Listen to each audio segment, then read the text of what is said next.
Bonjour, bienvenue dans cette vidéo sur l'interprétation économique du dual, donc dans le cadre de la programmation linéaire. Alors, en première année, vous avez beaucoup travaillé sur le passage automatique du primal vers le dual. Donc vous maîtrisez bien la mécanique, comment on passe de l'un à l'autre. Et vous avez aussi beaucoup travaillé sur l'interprétation des valeurs optimales des variables duales, qui servent aussi à l'analyse de sensibilité. Donc cette interprétation, on parle de coûts marginaux, ou de shadow prices en anglais. Donc ça c'est très important puisque ça mène vers l'analyse de sensibilité. Cette année, on reparle un peu du dual et on va simplement essayer d'enrichir les interprétations possibles, donc toujours pour essayer de donner davantage de sens aux maths que vous avez fait l'an dernier. Alors en particulier, on va chercher à comprendre le dual comme une façon de borner le primal. Donc il y a une petite vidéo là-dessus, je vous mets le lien en description. Donc ça c'est très important pour moi. Et aujourd'hui, on va voir comment, dans certains cas simples, on peut donner une interprétation économique du problème dual, mais dans sa globalité. Voilà, ça c'est ce qu'on va faire aujourd'hui. Alors pour faire ça, on va s'appuyer sur un exercice de la feuille de TD, qui est l'exercice sur les vins. Donc je vous fais une petite correction ici, détaillée. Alors on a une coopérative viticole qui produit des vins en assemblant des cépages, 3 cépages, Cabernet Franc, Cabernet Sauvignon et Merlot. Alors, elle produit 2 types de vins, cette coopérative, le Bordeaux A et le Bordeaux B. Et on sait que dans le Bordeaux A, il y a 30% de Cabernet Franc, 20% de Cabernet Sauvignon et 50% de Merlot. La somme fait 100 ici. Et 1 litre de Bordeaux A, on peut le vendre 7 €. Donc on a le profit en euros par litre ici pour nos 2 types de vins. Par ailleurs, on a des stocks limités pour chaque cépage. Donc on n'a que 5000 litres de Cabernet Franc, 1000 litres de Cabernet Sauvignon et 4000 litres de Merlot. La question qu'on se pose, c'est quelle quantité de Bordeaux A et de Bordeaux B je dois produire pour maximiser mon profit. Voilà, donc but du jeu, modéliser ce petit problème comme un programme linéaire. Alors c'est un problème jouet illustratif, et je pense que vous avez l'habitude de faire ce type de petit modèle, donc entraînez-vous pour vous remettre dedans. Alors attention, moi j'avance, donc mettez en pause la vidéo avant de voir la suite. Alors, les variables sont assez claires ici, on demande les quantités, donc on a XA la quantité de Bordeaux A qu'on va faire, la quantité en litres, et XB la quantité en litres de Bordeaux B. Alors on sait que 1 litre de Bordeaux A nous rapporte 7 €, 1 litre de Bordeaux B 5 €, donc on cherche à maximiser 7XA plus 5XB. On peut vérifier les unités ici, là on est en euros par litre pour ce coefficient, XB c'est en litres, donc on a bien des euros, ça c'est bien notre profit global selon les quantités de Bordeaux A et de Bordeaux B qu'on va faire. Et puis on a des stocks limités, donc quand on va produire du Bordeaux A et de Bordeaux B, on va consommer des cépages, il ne faut pas qu'on dépasse la quantité disponible. Par exemple pour le Cabernet Franc, dans 1 litre de Bordeaux A, donc j'ai 0,3 litres de Cabernet Franc, donc, et dans 1 litre de Bordeaux B, j'ai 0,5 litres de Cabernet Franc, donc 0,3 XA plus 0,5 XB, ça c'est ma quantité de Cabernet Franc qui va être nécessaire à ma production en A et en B. Et ça, je ne peux pas consommer plus que 5000 litres que j'ai en stock. Voilà. Alors j'ai aussi ces contraintes de ressources, de stock, pour le Cabernet Sauvignon et le Merlot. Je peux quand même vérifier les unités toujours. 0,4 ça vient d'un pourcentage, c'est 100 dimensions. XB c'est une quantité en litres, donc je compare bien ça à des litres qui sont mon stock ici. Alors, les variables sont positives, ce sont simplement des quantités. Donc voilà le programme linéaire. Alors la question suivante est vraiment la question qui nous intéresse, c'est la question du concurrent. Donc un concurrent souhaite acheter tous les stocks de la coopérative. À quel prix doit-il proposer les cépages afin de minimiser sa dépense? Alors là, je vous laisse. Donc le but du jeu est de faire un programme linéaire pour modéliser le problème du concurrent. Donc je vous laisse mettre en pause et y réfléchir. Donc on cherche des prix. On cherche des prix pour racheter les stocks et de façon compétitive, c'est-à-dire qu'il faut que la coopérative accepte la vente. Donc quel prix on doit proposer pour quand même payer le moins possible et emporter l'adhésion de la coopérative dans cette vente. Alors déjà, la fonction, les variables déjà, les prix. Donc on va proposer des prix unitaires pour chaque cépage. Donc YCF, le prix en euros par litre du Cabernet Franc qu'on va proposer à la coopérative. Pareil pour les 2 autres cépages. Alors si vous avez du mal à répondre à cette question, maintenant que vous avez les variables, mettez en pause et essayez d'écrire la suite du programme linéaire. Je continue donc. Alors la fonction objectif, donc on veut minimiser la dépense. On va acheter tous les stocks. Donc pour le Cabernet Franc, on va payer 5000 litres fois le prix au litre qu'on va proposer, etc. Donc voilà la dépense globale du concurrent.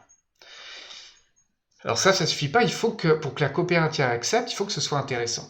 C'est-à-dire qu'il faut que, quelque part, la coopérative gagne au moins autant en vendant ses cépages que ce qu'elle aurait gagné en produisant son Bordeaux elle-même.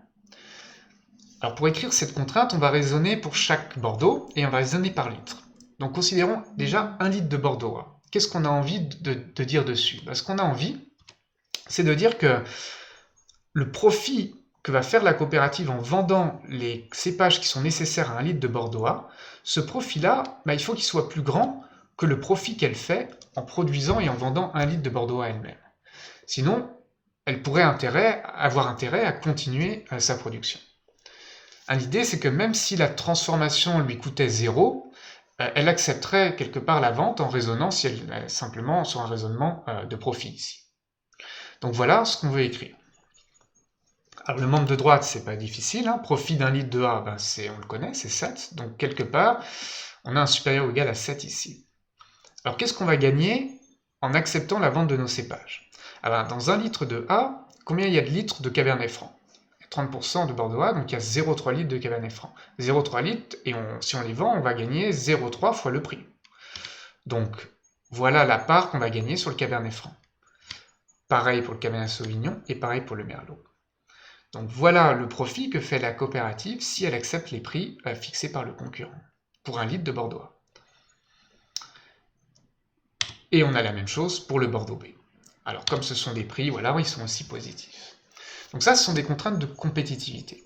C'est-à-dire qu'il faut proposer des prix pour minimiser son coût et s'assurer que ces prix soient intéressants pour la coopérative.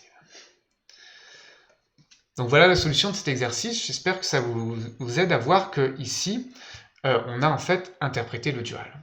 Ce problème-là, c'est vraiment le problème dual de celui-ci. Regardez, j'ai une variable associée à chaque contrainte, 3 variables dans le dual pour les 3 contraintes du primal. Les coefficients de l'objectif sont passés en membres de droite dans le dual. Les membres de droite du primal sont passés en coefficients de l'objectif du primal, etc. Donc ici, on a vraiment construit le dual. Regardez les coefficients de la première contrainte, 0,3, 0,2, 0,5. 0,3, 0,2, 0,5 sont les coefficients associés à la variable du primal correspondante à cette contrainte. Alors, voilà pour l'exercice. Donc maintenant, on essaie de prendre un tout petit peu de recul pour voir quand est-ce pour voir ça de façon un peu plus générale. Alors, on va distinguer l'entreprise et le concurrent. Donc l'entreprise, c'est notre problème primal. Donc voilà le problème P, le primal, qu'on se donne. Alors il est pas complètement général par rapport à ce que vous avez écrit dans le cours, c'est-à-dire qu'on pourrait avoir des égalités là, on pourrait avoir des variables négatives, etc. Voilà le problème ici qu'on se donne un peu restreint. Et on cherche d'abord à lui donner un sens économique, en essayant de penser à l'exercice qu'on vient de faire, bien sûr. Donc ici, on pourrait dire que CJ, c'est le profit d'une unité de produit J. Donc là, on a une entreprise qui fait des produits, et elle fait un profit pour chaque unité de produit. BI, elle a des ressources pour faire ses produits, donc BI, c'est la capacité de chacune de ces ressources. Donc là, il y a M ressources. Elles sont en quantité, en capacité, bien sûr, limitée. IJ, c'est la quantité de ressources I nécessaires pour une unité de produit J. Donc ça, c'est ce qui va traduire la consommation des ressources pour faire les produits. Alors on peut se donner des unités quand même assez dans cette interprétation pour s'y retrouver. Par exemple, le profit, on peut le garder en euros par litre, comme dans notre exercice, et puis peut-être les ressources sont en kilos. Donc là, on pourrait imaginer qu'à partir d'olives, on produit de l'huile d'olive. Donc on a des quantités en kilos d'olive, et on produit de l'huile d'olive en litres, et notre profit est en euros par litre. Alors, l'entreprise, maintenant son interprétation du primal est la suivante. La question qu'elle se pose, c'est quelle quantité XJ de produit J il faut fabriquer avec les ressources disponibles pour maximiser le profit. Donc la variable XJ, on l'interprète comme une quantité, ici en litres, de produit J. L'objectif, c'est le profit total, et la contrainte qui est ici, c'est la contrainte de ressources. Ce qui est ici, c'est la quantité de ressources I consommées par tous les produits J, puisque AIJ, c'est la part de I qui est nécessaire pour J. Alors, ayant donné un sens économique à notre primal, écrivons d'abord le dual de façon mécanique, le voilà. Donc là, je ne rappelle pas comment on passe du primal au dual, vous avez une fiche dans le cours pour revoir ça. Donc on a écrit le dual de façon mécanique, et ici on cherche à voir si on peut lui donner du sens par rapport à l'entreprise. Et c'est notre fameux concurrent comme dans l'exercice. Ici, on peut imaginer que les YI sont des prix pour chaque ressource. Donc on imagine que le concurrent, lui, cherche à quel prix unitaire il doit proposer les ressources pour minimiser sa dépense. Donc quel prix unitaire compétitif faut-il proposer pour racheter les ressources de l'entreprise à coût minimum? On peut vérifier quand même qu'ici, on a le coût total du rachat, et on peut vérifier les unités. Ici, on était bien en euros, euros par litre fois litre, et ici, on est bien en euros, kilo fois euro par kilo. Et la contrainte du dual, c'est la contrainte de compétitivité.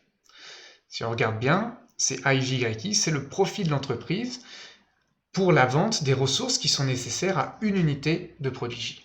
Il faut que ce profit pour unité de produit J il soit plus grand que le profit qu'elle aurait fait en fabriquant et en vendant elle-même le produit J. Donc voilà notre dual interprété d'un point de vue économique par rapport à cette histoire économique du primal. Voilà.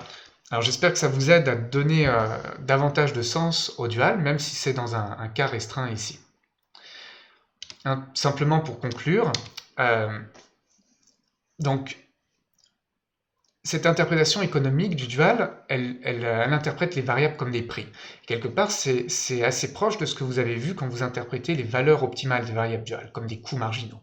Ce qui représente des coûts pour un acteur peut être des prix pour l'autre acteur. Donc ici, on retrouve cet élément. Simplement, on cherche un cadre dans lequel on peut donner un sens global au problème dual et pas juste à la valeur des variables optimales. Donc c'est plus restreint, mais c'est aussi intéressant dans beaucoup de cas simples que vous pouvez être amené à modéliser dans l'entreprise. Voilà, bonne rentrée à vous, bon cours.